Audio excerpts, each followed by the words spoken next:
তো আমার এই আজকের ভিডিওটা করার উদ্দেশ্য হচ্ছে যে এখন শীতকাল শুরু হয়ে গেছে। তো যারা নতুন প্র্যাকটিস করবেন তাদেরকে একটা ধারণা দেই যে এই শীতে দেখবেন যে অনেকে খুব বেশি কাবু হয়ে যায়, খুব বেশি শীত লাগে, ওনারা শীত সহ্য করতে পারেন না, মনে হয় যে শরীরের হাড়গুলো মনে হয় বরফ হয়ে গেল, এরকম ঠান্ডা অনুভব করে শরীরের ভিতরে। তো এই ধরনের অতিরিক্ত ঠান্ডা যারা ফিল করে তাদেরকে এই কার্বোভেজ মেডিসিনটা দিলে তাদের ভিতরের এই ঠান্ডা ভাবটা কিন্তু দূর হয়ে যায়।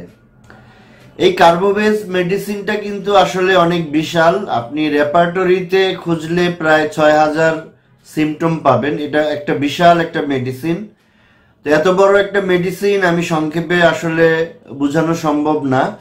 তো এখন আমি যেই উদ্দেশ্যে ভিডিওটা করছি সেটা হলো যে এই শীতের দিনে যাদের খুব বেশি ঠান্ডা লাগে, হাত পা ঠান্ডা হয়ে যায়, মনে হয় শরীরের ভিতরের হাড়গুলো ঠান্ডা হয়ে গেছে, তাদেরকে 30 পাওয়ারে যদি দিনে 2 বার দেওয়া যায় অন্তত 1 সপ্তাহ, তাহলে ওনাদের শরীরের ভিতরের এই ঠান্ডা ভাবগুলো কিন্তু দূর হয়ে যাবে।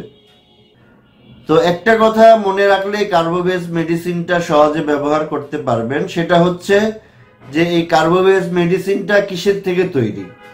এই কার্বোভেজ মেডিসিনটা কয়লা পুড়িয়ে তারপরে সেখান থেকে তৈরি হয়। তাহলে তো যেখানেই আপনার মানে হিট দরকার, উষ্ণতা দরকার, সেখানেই কিন্তু এই কার্বোভেজ মেডিসিনটা আপনি ব্যবহার করতে পারবেন, যেহেতু এটা এই উষ্ণতা দিয়েই কিন্তু এই মেডিসিনটা তৈরি। যখন আমরা একটা মানুষের দেহে দেখব যে নিষ্প্রাণ হয়ে গেছে, যে তাকে ওয়ার্ম আপ করা দরকার, এখানে ওয়ার্ম আপ বলতে শুধু তার বডিকে গরম করা না, এখানে আপনাকে মনে রাখতে হবে যে তার জীবনী শক্তিটাকেও ওয়ার্ম আপ করা দরকার, ভিতর থেকে হিট দরকার, উজ্জীবিত করা দরকার।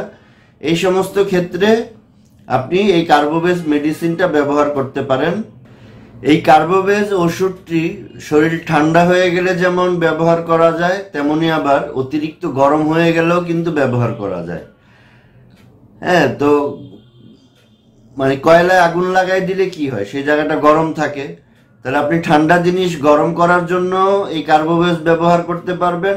আর কারো রোগের কারণে যদি অতিরিক্ত গরম হয়ে যায় শরীরের কোনো পার্ট বা কোনো অংশ বা পেটের ভিতরের অংশ, মনে হয় যে আগুন জ্বালিয়ে রেখেছে, তাহলে সেটা ঠান্ডা করার জন্য কিন্তু আপনি এই কার্বোভেজ ব্যবহার করতে পারবেন। আশা করি নতুন ডাক্তাররা এর থেকে উপকৃত হবেন। সবার জন্য শুভকামনা। আসসালামু আলাইকুম।